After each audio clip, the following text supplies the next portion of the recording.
ప్రధానంగా బసవాపురం నుంచి గోపారం పెద్దమునగల దాకా రోడ్డు మొత్తం కూడా పూర్తిగా ధ్వంసమైపోయి గుంటలు పడి అనేక ప్రమాదాలు జరుగుతూ ఉన్నాయి. చాలామంది రాత్రిపూట పగలు కూడా ఈ గుంటల్లో పడిపోయి కింద పడి దెబ్బలు తగిలి కాళ్ళు ఇరిగి చేతులు ఇరిగి తలకు గాయాలయ్యి కూడా చాలా నష్టపోతున్న పరిస్థితి అవపడుతుంది. అట్లాగే ముఖ్యంగా ఆటోలు, టూ వీలర్స్ కూడా బాగా దెబ్బతింటున్న పరిస్థితుంది. చాలా నెలలుగా ఈ పరిస్థితి ఉంటే కూడా ప్రభుత్వం పట్టించుకోవడం లేదు. దీనిపై ఇప్పటికే సిపిఎం పార్టీ అనేక సందర్భాల్లో అధికారుల దృష్టి పట్టుకొచ్చినప్పటికీ కూడా అధికారులు పూర్తిగా నిర్లక్ష్యం వహిస్తూ ఉన్నారు. మన జిల్లాలో 3 మంత్రులు ఉన్నారు. జిల్లాకు వచ్చే నిధులు మొత్తం కూడా 3 మంత్రుల కాడికి పోతున్నాయి తప్ప మిగతా వాటిని పట్టించుకోవడం లేదు. వైరా నియోజకవర్గాన్ని అసలు పట్టించుకున్న పాపన పోయినట్టుగా అవపట్టం లేదు.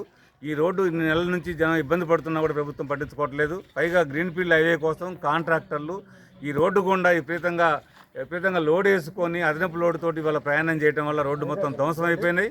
కాంట్రాక్టులు బాధ్యతారహితంగా వ్యవహరిస్తున్నారు.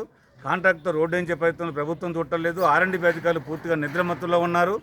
ఇంత జరుగుతున్నా ప్రజలు నష్టపోతున్నా ఈ ప్రభుత్వానికి మాత్రం కూడా క్షేమ కుట్టినట్టుగా లేదు. కాబట్టి దీన్ని నిరసిస్తూ ఇవాళ సిపిఎం పార్టీ గోపారం గ్రామశాఖ ఆధ్వర్యంలో ఇక్కడ గోపారం సెంటర్లో ఈ రోడ్డు నిర్మాణం కోసం ఇవాళ పెద్ద ఎత్తున ఆందోళన జరుగుతూ ఉంది. ఇకనైనా సరే జిల్లాలో ఉన్నటువంటి అధికారులు, ఆర్ఎండ్బి అధికారులు తక్షణం స్పందించాలి. బసవాపురం నుంచి పొద్దుటూరు దాకా రోడ్డుని విస్తరణ చేయాలి. అట్లాగే రోడ్డు కూడా పూర్తిగా నిర్మాణం చేయాలని చెప్పేసి ఇలా ప్రభుత్వాన్ని డిమాండ్ చేస్తాను. ప్రభుత్వం కనుక స్పందించకపోతే తిరిగి దీని మీద ఈ రోడ్డు మీద భారీ ఎత్తున ప్రజలతో సమీకరించి పాదయాత్ర నిర్వహిస్తామని చెప్పి కూడా ప్రభుత్వాన్ని హెచ్చరిక చేస్తా ఉన్నాం.